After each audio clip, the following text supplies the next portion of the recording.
Hi, I'm Tasha Riles, and I'm at Concordia University studying for a master's in educational leadership. Welcome to the next episode of DEBUNK. Today we'll be debunking the learning styles myth. What's a myth? Well, that's a great question. A myth is a widely held but false belief or idea.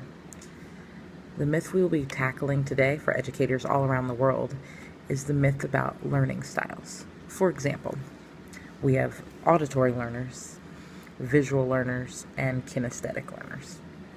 This is just something that for years educators have been told. 3 different types of learners, all learning their own way. Auditory learners learn by hearing, visual learners learn by seeing, learn best by seeing, best by hearing, and then best by tangibly moving things or moving around, moving with their hands, etc.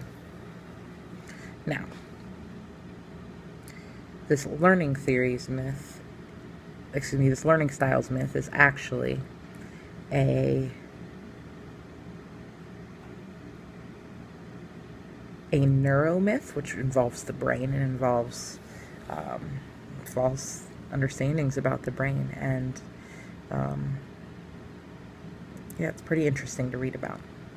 And so the way that this learning theories myth works is, 1, it identifies people with a learning style. So I'm better at kinesthetic learning, or I'm better at auditory learning. 2, it lets us know that people learn differently and have different abilities to learn about certain information.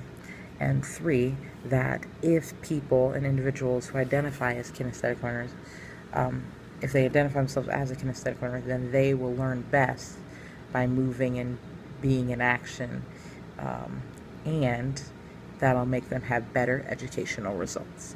And so those are the 3 things that are kind of covered in the learning theories.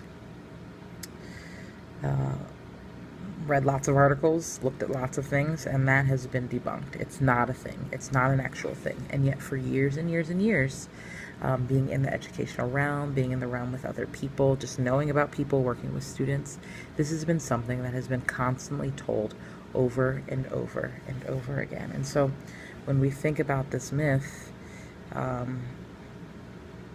only accuracy is in the fact that, yes, individuals have differences in their ability to learn certain things, but that does not actually have anything to do with the matching of their learning style. And so what we have, and why this is an issue in the educational areas and arenas today, is that even when educators go to learn how to teach best, these learning styles come up, and they don't say they're inaccurate, and they don't say that there's issues with them. And so as a teacher, you can go on Google, you can go on really great journals and research sites, and you look up on how to teach kids, and none of them say this isn't actually a thing, and none of them say that we've proven this false, and none of them say that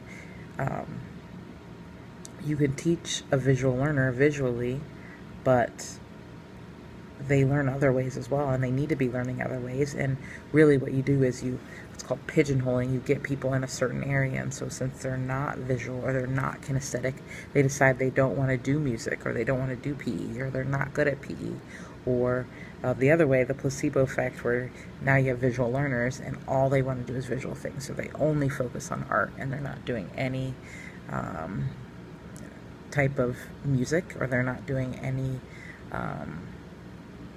type of listening. Maybe they're doodling or something like that. And so that's the issue that we get into.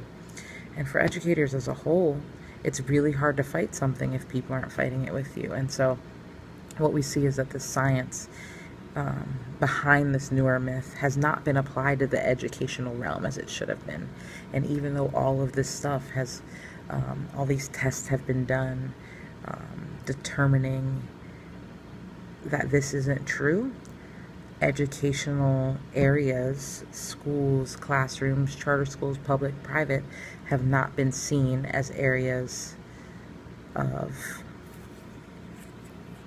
testing, like accurate areas of testing. And so it's been really hard to prove this stuff false if teachers are constantly able to prove that it's true on what they're reading.